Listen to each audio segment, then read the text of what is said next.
ഇന്ത്യയുടെ വ്യോമ പോരാട്ട ശേഷി വർദ്ധിപ്പിക്കുന്നതിനുള്ള ഒരു സുപ്രധാന നീക്കം നടന്നിരിക്കുന്നു. കരസേനയ്ക്കും വ്യോമസേനയ്ക്കുമായി 156 ലൈറ്റ് കോമ്പാക്ട് പ്രജന്ത് ഹെലികോപ്റ്ററുകൾ വാങ്ങുന്നതിനായി പ്രതിരോധ മന്ത്രാലയം ഹിന്ദുസ്ഥാൻ എയറോനോട്ടിക്സ് ലിമിറ്റഡുമായി 2 മേജർ കരാറുകളിൽ ഒപ്പുവച്ചു. സുരക്ഷാ കാര്യങ്ങൾക്കുള്ള മന്ത്രിസഭാ സമിതിയാണ് 62,000 കോടി രൂപയുടെ ഹെലികോപ്റ്റർ ഇടപാടിന് അന്തിമ അനുമതി നൽകിയത്. പാകിസ്ഥാൻ ചൈന അതിർത്തിയിൽ ഇവയെ വിന്യസിക്കുമെന്നാണ് റിപ്പോർട്ടുകൾ സൂചിപ്പിക്കുന്നത്. 2014 ഹെലികോപ്റ്റർ നിർമ്മിക്കാനുള്ള ടെൻഡർ HALന് ലഭിച്ചത്. അന്ന് നിശ്ചയിച്ച തുക 45,000 കോടിയായിരുന്നു. 186 ഹെലികോപ്റ്ററുകളിൽ 90 എണ്ണം കരസേനയ്ക്കും അതുപോലെ ബാക്കിയുള്ള 66 എണ്ണം വ്യോമസേനയ്ക്കുമായി നൽകും. ഡെലിവറികൾ 3 വർഷത്തിനുള്ളിൽ ആരംഭിച്ച് 5 വർഷത്തിനുള്ളിൽ, അതായത് 2030 പൂർത്തിയാകുമെന്നാണ് റിപ്പോർട്ടുകൾ സൂചിപ്പിക്കുന്നത്. HALന്റെ കർണാടകയിലെ തുമുകുരു പ്ലാന്റിലാണ് പ്രജന്റ് ഹെലികോപ്റ്ററുകൾ നിർമ്മിക്കുക.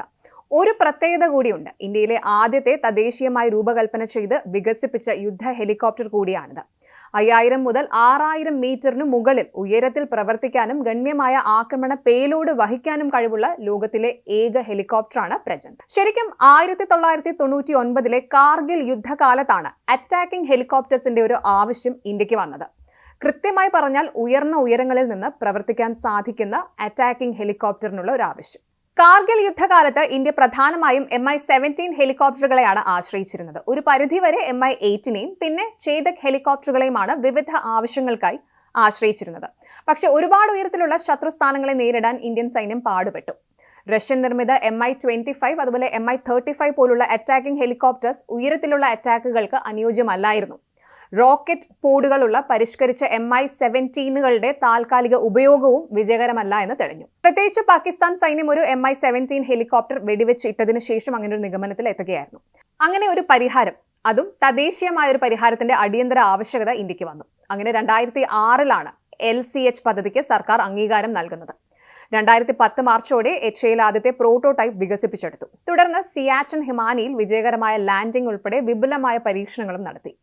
ഉയർന്ന ഉയരത്തിലുള്ള പോരാട്ടവേദി എന്ന നിലയിൽ പ്രജന്റിന്റെ പ്രശസ്തി ഈ പരീക്ഷണങ്ങൾ ഉറപ്പിക്കുകയും ചെയ്തു. പ്രതിരോധ ഗവേഷണ സ്ഥാപനമായ defence research and development organisation DRDO വികസിപ്പിച്ച ഹെലികോപ്റ്ററാണ് പ്രജന്റ്. സമുദ്രനിരപ്പിൽ നിന്ന് 5000 മീറ്റർ, അതായത് ഏകദേശം 16,400 അടി ഉയരത്തിൽ ലാൻഡ് ചെയ്യാനും ടേക്ക് ഓഫ് ചെയ്യാനും കഴിയുന്ന ലോകത്തിലെ ഏക അറ്റാക്കിംഗ് ഹെലികോപ്റ്ററാണ് പ്രജന്റ്. ലഡാക്കിലെയും സിയാച്ചിനിലെയും സാന്ദ്രത കുറഞ്ഞ അന്തരീക്ഷത്തിലും ടേക്ക് ഓഫ് ചെയ്യാനും ലാൻഡ് ചെയ്യാനും ആക്രമണം നടത്താനും കഴിയും വിധമാണ് പ്രജന്റിനെ വികസിപ്പിച്ചെടുത്തത്. 70 mm റോക്കറ്റ് ലോഞ്ചറുകളും air to air, air to surface anti tank മിസൈലുകളും ഉൾപ്പെടെ അത്യാധുനിക ആയുധശേഷിയും ഈ ഹെലികോപ്റ്ററിനുണ്ട്. ഏത് കാലാവസ്ഥയിലും ഏത് ഭൂപ്രദേശത്തിലും പറന്നുയർന്ന് ശത്രുവിന്റെ വ്യോമ പ്രതിരോധം തകർക്കാനും കൗണ്ടർ ഇൻസർജൻസി ഓപ്പറേഷൻസ് നടത്താനും പ്രജന്റിന് കഴിയും. 15.8 മീറ്റർ നീളവും 4.7 മീറ്റർ ഉയരവുമുള്ള കോപ്റ്ററുകൾക്ക് മണിക്കൂറിൽ പരമാവധി 268 കിലോമീറ്റർ വേഗത്തിൽ പറക്കാൻ സാധിക്കും. 580 കിലോമീറ്ററാണ് പ്രവർത്തന ദൂര പരിധിയും. 20 mm turret guns, Helina anti tank guided മിസൈലുകൾ, മിസ്ട്രിൽ 2 എയർ ടു എയർ മിസൈലുകൾ, യന്ത്രപീരങ്കി എന്നിവയാണ് കോപ്റ്ററിലുള്ള മറ്റായുധങ്ങൾ. ഉയർന്ന പ്രവർത്തനങ്ങൾക്കായി HAL രൂപകൽപ്പന ചെയ്ത് വികസിപ്പിച്ചെടുത്ത അത്യാധുനിക മൾട്ടി റോൾ കോമ്പാക്ട് ഹെലികോപ്റ്ററാണ് LCH പ്രജന്റ്. 65% തദ്ദേശീയ ഉള്ളടക്കമുള്ള ഈ പദ്ധതി ഇന്ത്യയുടെ പ്രതിരോധ സാങ്കേതിക വിദ്യയിലെ തദ്ദേശീയവൽക്കരണത്തിലെ ഒരു പ്രധാന നാഴികക്കല്ല് കൂടിയാണ്. ഈ ഒരു നീക്കം ഇന്ത്യയുടെ പ്രതിരോധ തയ്യാറെടുപ്പ് വർദ്ധിപ്പിക്കുമെന്നും ഉറപ്പാണ്. 250-ലധികം ഇന്ത്യൻ കമ്പനികളുമായി സഹകരണം കരാറുകളിൽ ഉൾപ്പെടുന്നുണ്ട്. അവയിൽ ഭൂരിഭാഗവും ministry of micro, small and medium എന്റർപ്രൈസസിന് കീഴിൽ വരും. കൂടാതെ ഈ ഒരു നീക്കം 8500-ലധികം തൊഴിലവസരങ്ങൾ സൃഷ്ടിക്കുമെന്നാണ് പ്രതീക്ഷിക്കുന്നത്. ഇത് ആഭ്യന്തര, ബഹിരാകാശ അതുപോലെ പ്രതിരോധ വ്യവസായത്തിന് വലിയ ഉത്തേജനം നൽകുകയും ചെയ്യുമെന്ന് തീർച്ചയാണ്.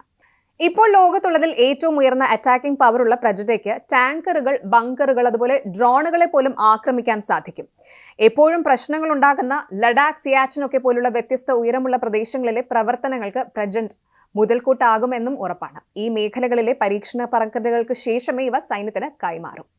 പ്രജന്റ് ഹെലികോപ്റ്റേഴ്സ് ഏറ്റെടുക്കുന്നതോടെ ഉയർന്ന പ്രദേശങ്ങളിൽ, പ്രത്യേകിച്ച് ചൈനയുമായും പാകിസ്ഥാനുമായും അതിർത്തി പങ്കിടുന്ന പ്രദേശങ്ങളിൽ ഇന്ത്യൻ സൈന്യത്തിന്റെ കഴിവുകളും വെല്ലുവിളി നിറഞ്ഞ ഭൂപ്രദേശങ്ങളിലെ പ്രവർത്തനങ്ങളിലെ മികവും ഗണ്യമായി വർദ്ധിക്കും.